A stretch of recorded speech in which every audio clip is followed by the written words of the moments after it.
Okay, so there are some red flags, in my opinion, for when you're buying investment property. Yes, you should be making sure that what you're purchasing, whether it be a condo, townhome, or single family house, that the sales price is a fair price. Now, if you can get a slamming great deal, perfect. But just make sure that you're paying fair market for when you're buying it. That's the most important thing. You also want to make sure that you are conservative on what you believe the rent is going to be, so that when you are penciling out the numbers, you're not believing a real estate agent that is saying this property can get you $2,000 when in reality you might be lucky to get $1,700. So just make sure that you understand what you have as far as a rental amount, and that can be done through a property management company that knows what fair market rent is. You could do your research on Zillow. Careful, Zillow's only about 20% right, but at least it gives you some kind of an idea. And then you can do your own research. I mean, make sure that you go in and you can see what's being advertised in that geographic area, making sure that you're comparing like for like and see what that neighborhood is generating in rent. So once you've gotten that, we're going to call it a fair sales price. And then once you've gotten an idea of what conservative rent is, I'm not saying don't buy the property or that it's a red flag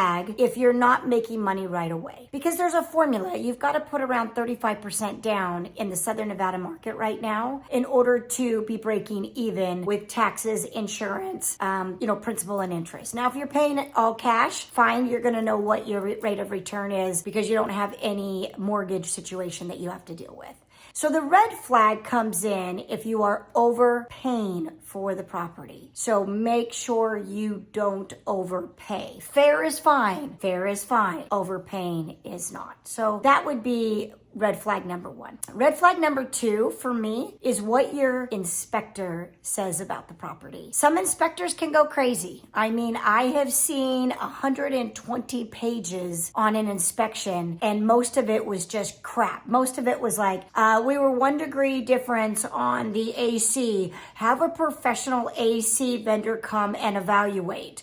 May have a major problem with the AC itself. No, you don't have a major problem with the AC itself. I mean, just understand that the inspector's point of view is to find everything wrong with the property. But the property might actually be in really good shape, and there might just be things that the inspector is noting. Noting is fine. And certainly cosmetic stuff should not be something that you should be worried about. If, though, the inspector comments about the slab, and if the property is sinking, if the windows don't open and close correctly, if sliding glass doors don't line up, if doors don't line up, those are red flags. So those are what I would call concerns that would stop me from buying a property that is fairly priced and the rents would work with my equation. So yes, look at the inspection. Don't think that it's the Bible. Don't think that every single thing that the inspector noted has to be fixed. Note it, evaluate it, and then decide if you can live with it. And a lot of times in the negotiation, you might even be able to get the seller to contribute to whatever the repair cost would be.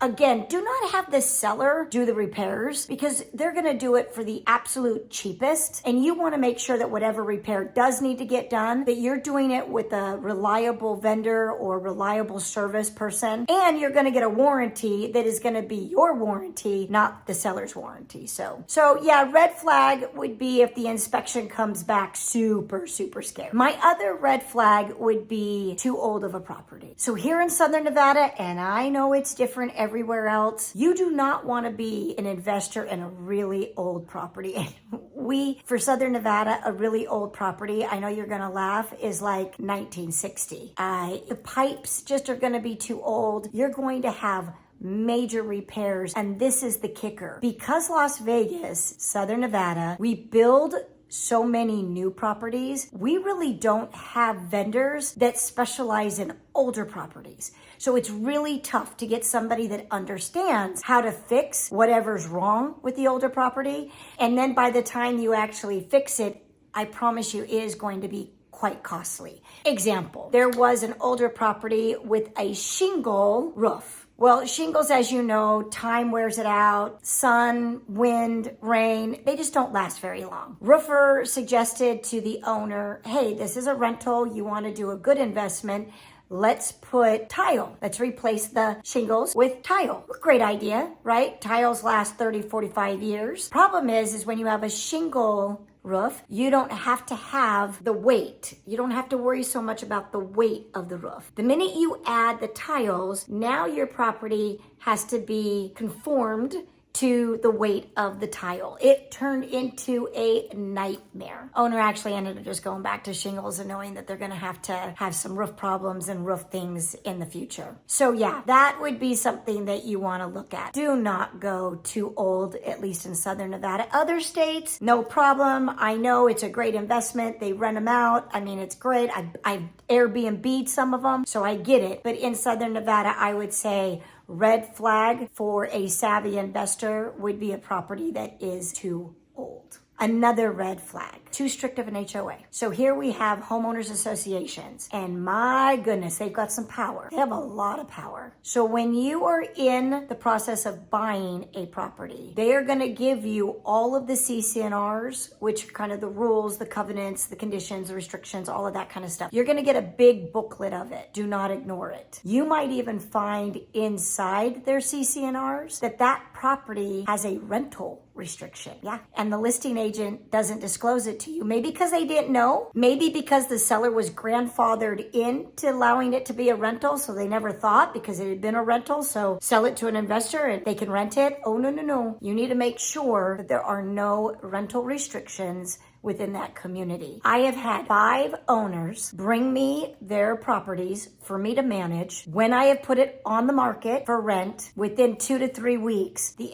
HOA has called me and said, no, that property cannot be a rental. See clause, blah, blah, blah in our CC&Rs. Out of the 5, one of them, unfortunately, we had already secured a resident. We had to go to the resident. We had to move them out, put them into another property. The owner had to pay their moving expenses. It was a nightmare. So make sure you check the HOA CC&Rs. Really, really important. The other 4, I'm happy to say, at least on our end, we were able to give them back to the owner. And I think the owner on all 4 of them ended up just reselling them, probably taking a pretty significant loss, reselling them and then selling them to an owner occupant and not to another investor. All right, another red flag. Find out if the property that you are looking to purchase, if they have had a significant insurance claim on the property. Why? Because it's going to be hard for you as the new owner to get insurance if there has been a big claim on that property. So you want to do your due diligence. Do not rely on the seller telling you if there's any insurance claims, because maybe they've owned it for 3 years and they didn't have any insurance claims. But 2 years prior to that, there was a massive flood and it was a $40,000, $50,000 insurance claim. You want to know that because it will affect your insurance premium. And when you are calculating numbers on a rental, every penny counts. So you want to make sure that you check that. The other red flag is making sure there are no liens on the property. Now here in Southern Nevada, escrow does a great job because they're going to reach out to a title company. The title company is going to do a search to see if there's any liens on the property. But it may be that this seller has an IRS lien and they don't have the capabilities to pay off that lien before they sell the property. So you could go and spend money on an appraisal, you could spend money on an inspection, and then on the 9th hour, find out that the seller really doesn't even have